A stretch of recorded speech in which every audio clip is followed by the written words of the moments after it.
Indian Sports Business and Tech Report. You should be seeing me live on YouTube or LinkedIn, wherever you're tuning in from. Uh, Good to see you guys, whoever's joining me, whoever's joining in for this quick session on what we're going to be covering in this report. We had actually planned to publish the report uh, already last week, actually. It's been ready for a while, just for whatever reasons. We haven't got it out there quite just yet, but we are on the cusp of it. Got the green lights from the various parties involved, and we're good to go. So you'll be getting it soon in this newsletter that'll be out this Friday, that is for sure. So stay tuned for it. So, given that we're just on the cusp, I wanted to talk about the report contents itself. Like, what are the topics that we're going to be covering? What are the main themes that we want to discuss when it comes to Indian sport, and especially our general overview, and not just from us, by the way. It is from a stream of partners, thought leaders, innovators, various companies that are operating within the Indian sports landscape. Um, that I want to hear from, to get their perspective. So wherever you're joining in from, say hi. Of course, I want to know who's here. Drop a word in the chat. Let me know what you think. Um, yeah, generally be friendly is the vibe that we go for. I always say. All right. What I'm like I mentioned, we're going to be covering. Let me just pull up this screen here. Like I mentioned, what we're going to be covering is the content from the Indian Sports Tech Report, and that is in this session right here. It should be popping up. There we go. This session is, of course, recorded. So in case you've signed up for this webinar and haven't been able to catch it live, no worries. You'll get a notification that is happening right now. It is the 19th of February at 3 p.m. CET.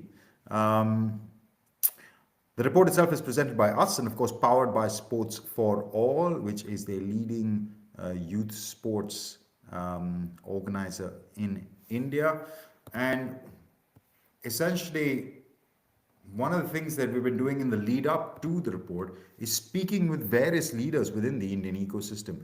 Either people who have an interest in India, might not be Indian themselves, as you can perhaps guess from some of the images, but are operating in the Indian market, are looking at what's happening very closely, and are launching or setting up enterprises accordingly. For example, on the pod, I've had over the last month or so, been very lucky to have people like Nandan Kamath, who is a well-known, let's say, personality within the Indian sporting world. Somebody who's operated in different roles. He's an author, a lawyer, and also co-founder of the Sports and Society Accelerator, which kind of impacts policy making around sports in India. In that conversation, we talked about the cultural shifts that are changing perceptions of sports careers, and how more Indians are looking at sports as a viable economic option, as a potential for them to get a job. How the physical activity levels in India are alarmingly low, but awareness of health and fitness is increasing among the youth, and how sports can help drive wide socio-economic change in India, and that technology specifically has the potential to accelerate all these changes. We talked about startups and the challenges they face in finding product market fit, and of course how the government and private sectors must collaborate in their mission to deliver better sports to the Indian economy. I spoke with Shikha Tandon, an Olympian, and an Olympian, not just any Olympian from my hometown, from the city of Bangalore, which is where I grew up. We talked about Shikha's memorable moments, about her participation in various Olympics, her current role where she works at Svexa, which is a sports technology company.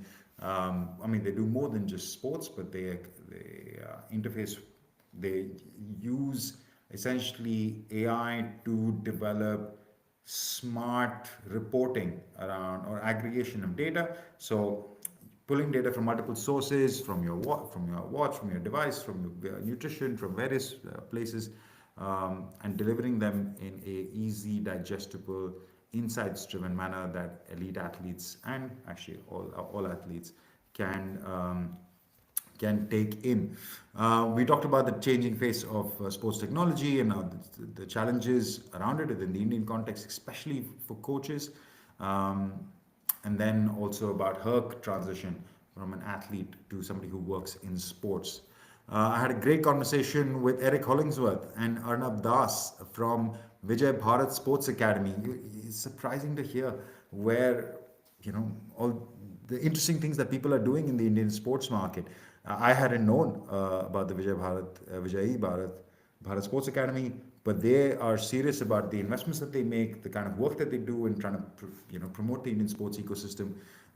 So some really interesting points that we covered. Eric, who brings a wealth of experience and insights and know-how, having worked primarily in Australia, been part of Olympic bids, and he is now working with youth athletes at the Vijay Bharat Sports Academy.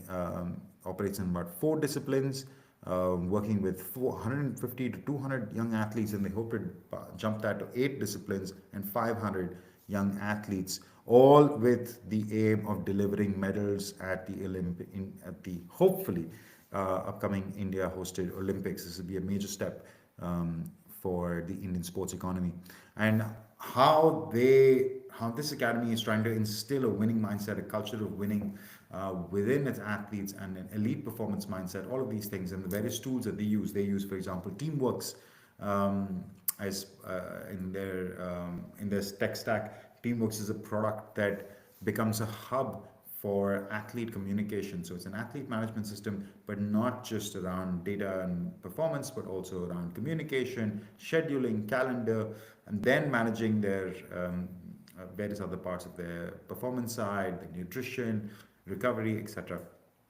all on one platform. So very interesting work between Vijay Bharat Academy and Teamworks. We had Per Nohert, Nohlert, sorry, I shouldn't. Sorry, Per, I think I might have butchered his surname. Per comes from 1080 Motion, a Swedish company that listeners of our podcast would know well. They create strength training devices. And Per had a really interesting take. He had spent some time recently in India um, looking at the market, talking about what's happening, and assessing how viable it was for a company like 1080 Motion, which has expensive products, and how they could bring it into the Indian sports economy, and they found it very viable. And they were really excited by the opportunities that presented themselves. Pair traveled all over the country over a few days, I think 10 days or so, meeting with various people from Sports Authority of India, private, public, um, and yeah, I think 1080 Motion is really increasing its presence in India, which is great to hear. And we ended the series with Saloni Sehgal, sorry. I'm really not doing great with surnames. Saloni is the founding GP, the founding general partner of Lumikai Fund. Lumikai is around gaming, right? So it's not what you would call traditionally sports, but I always want to expand the definition from a Svexa, which is not just sports tech. They talk about the health and wellness space. Lumikai is not just sports tech, but they talk about gaming, media, entertainment. All of that is a part of the conversation that we need to be having around sports, because these are the key pillars that are driving the growth of the sports economy in India. Fantastic conversation with Saloni. I believe the episode will be out today, if not already. Casey will handle that. Um, but yeah, great conversation will be covered. Um, Essentially, what drove her move. She was from London, coming to India and setting up a gaming entertainment immersive experiences kind of fund, um, and have they've done a lot in a fairly short span of time. I think they launched the fund in 2020, and since then have been very active, very strong portfolio of companies. So these are just some of the all stars that we've had on our podcast over the last month or so. I encourage you to go check out the episodes, give them a listen, and yeah, I think you'll be surprised with the kind of insights that you get to glean. I love speaking with various people who are excited on various topics, but especially about India, mainly because there's such an interesting perspective that they bring to the table, and each of these guests do that. There is one more episode in the series to come, and that is with the founders of SFA. Shout out to Sports for All once again for being a very important partner in bringing this Indian Sports Business Tech Report 2025 out to the market. Alongside them, we have various other innovators in the report that we feature. I've got Rishikesh and Vishwas down in the bottom row from Sports for All, but we've got various other partners, the likes of Unmish, Saloni I've covered, Prashant Khanna from Geostar, Prasanna Krishnan from FanCode, Nandan I mentioned, Mustafa from Center Code Capital, Harsh Jain from Dream 11. These are people who are really invested and have been investing for a long time in Indian sports. Alongside them, we also provided an international flavor. The likes of Albert Munde from the Vasa Innovation, from Guillermo from GSIC, Vasu Kulkarni from Courtside Ventures, Unmesh Parthasarathy from Singapore, Pitcher Board Partners, the Preeti from Upshot. People I know who are really looking with very keen eyes about what's happening in the Indian market. And we look at what are the key drivers that are shaping Indian sports. We talk about the wide social impact that sports has and how it's driving increased participation across economic strata. We look at the cultural evolution and global recognition of sports in India, how Indian leagues are being recognized elsewhere. India is hosting global sports events. India's really moving past the conversation around just being a cricket only nation. At least we're a cricket first nation now, not a cricket only nation. The kind of economic opportunities and pathways that sports presents, and also the rising awareness around health and wellness. And of course, all of this leads to increased activity in sports, right? This is a key part of why we wanted this report to come out at this point in time. So a quick overview of the contents of the report. I'm going to go through this fairly quickly in the next 10 minutes or so. But essentially, we're looking at the global business of sport. What are the main topics that are driving sports all over the world, right? And why is sports getting so much attention? Why is there so much more money coming in to sports? And where is it coming from? We see the likes of institutional capital, from private equity, from venture capital, from family offices.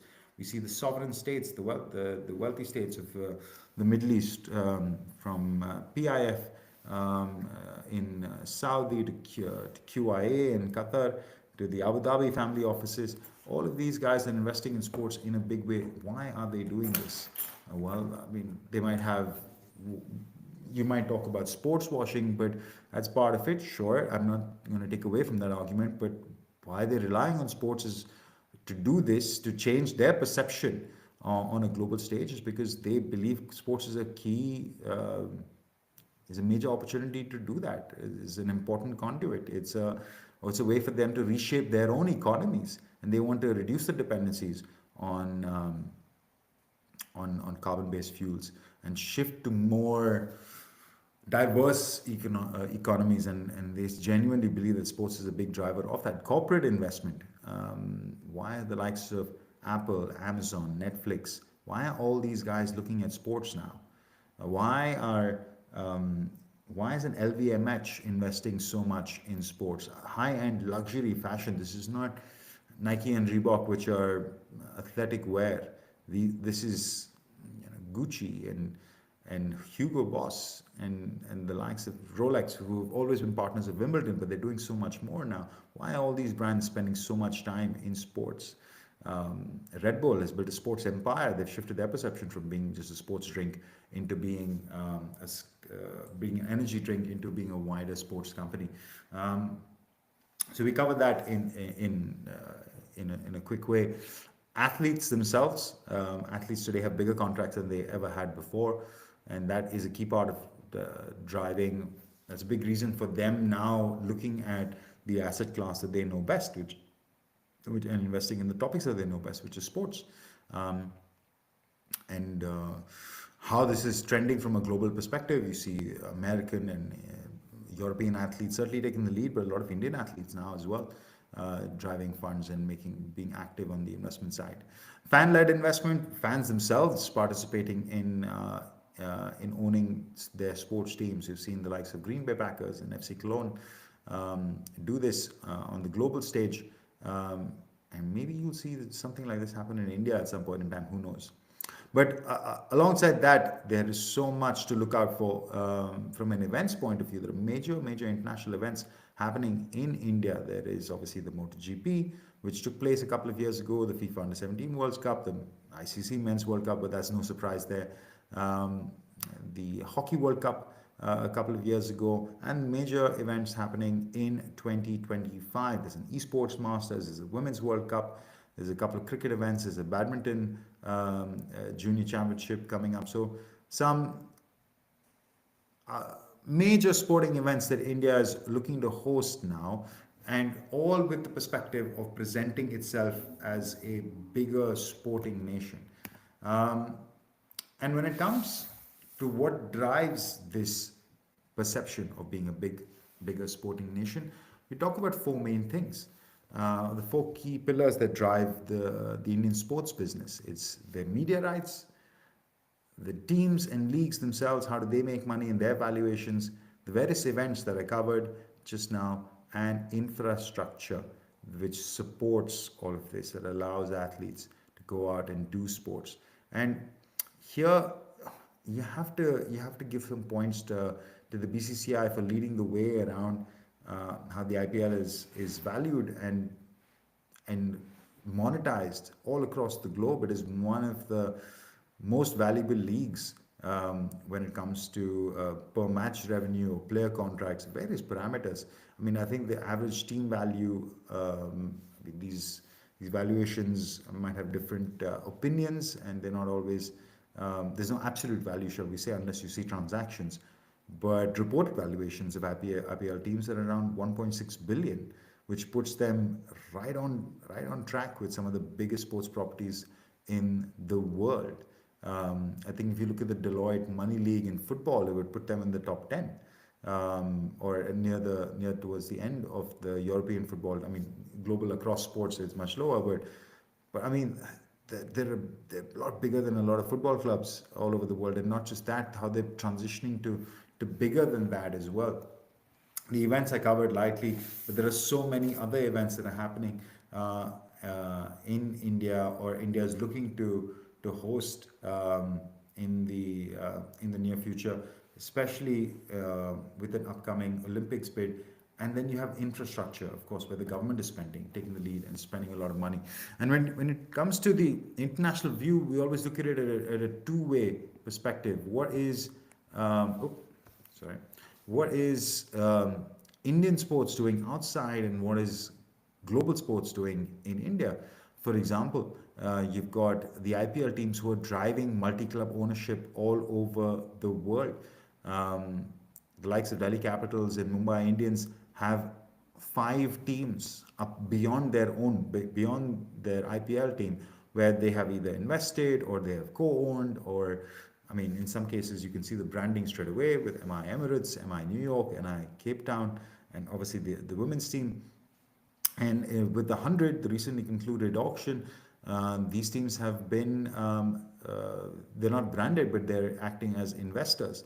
And you see that across all the IPL teams except for the Gujarat Titans, who recently had a partnership but pulled out. But since, I mean, all these teams have fairly significant values, value unlocked, value locked into various other leagues. So they're invested in the growth of cricket globally, from the International League in the UAE to Major League Cricket in the US, the South African SA20, the Caribbean Premier League, obviously the 100 I mentioned, and the Women's Premier League in India as well.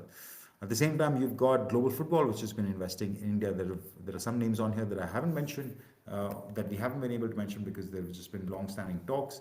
But for example, FC Goa has a partnership with Red Bull.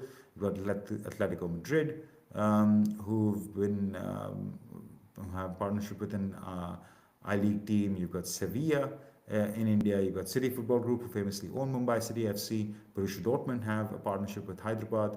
and Basel with Chennai City. So, I mean, you've got major European football teams that are looking at the Indian market and trying to figure out what they should do. I think partnerships have been the most common way, but some investments as well.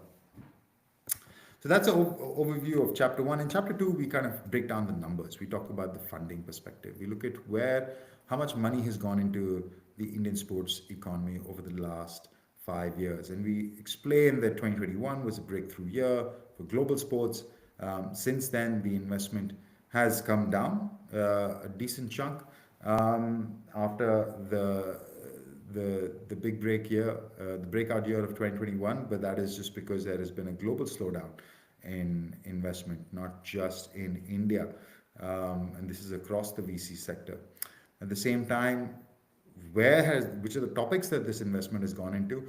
60% goes into fantasy sports, which is the biggest driver of the Indian sports tech economy, but supported by esports and gaming, supported by fitness tech and broadcasting tech, which these are the four other pillars. So we talk about the four pillars of Indian sports business, and we talk about the four pillars of Indian sports tech. We will break this number down even further. We look at how it's which are the top companies. We break it down by geography. We look at the top investors. We also look at future opportunities. This is just one example where you've got the top M&A deals which have happened in the last 5 years, and the various players. And you'll see a couple of names appearing a number of times just to show you how active this market has been. And while there's been a lot of consolidation on the gaming side, there is more to come in other areas. This is a really, really interesting market from a global perspective, and one we keep a very, very close eye on.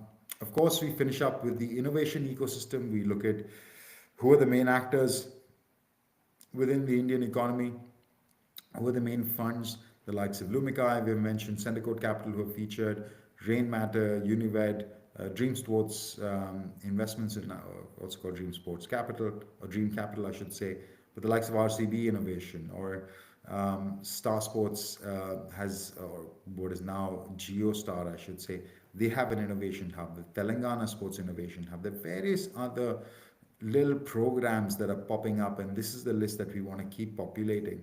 And we want to really highlight how much action there is in this ecosystem. And it's worth mentioning that this is a growing list, one that we keep adding names to constantly. All right, that is a wrap actually. I mean, that's all I'm going to cover. I wanted to have a quick, 20-25 minute webinar, just highlighting what are the main topics that we're going to be covering in this report. Appreciate you signing up for this webinar, even if you haven't joined us live. Feel free to get in touch with us at any point whenever you've consumed it. These are my contacts. If you want to have a chat about what's happening in the Indian sports market, we'd be excited to do that. And of course, download the report. It'll be out in our newsletter and will be delivered to your inbox. If you haven't signed up for our newsletter just yet, please do that on our website. And yeah, we should see you soon. I can't wait to get my hands on the full report. I've seen it. It has a bunch of good stuff on there. I want to make sure that it gets to your hands soon as well. All right, that is a wrap for this episode or this edition of our Sports Tech Radar series covering the Indian sports business and tech report. Stay tuned. We have plenty more coming up. Cheers.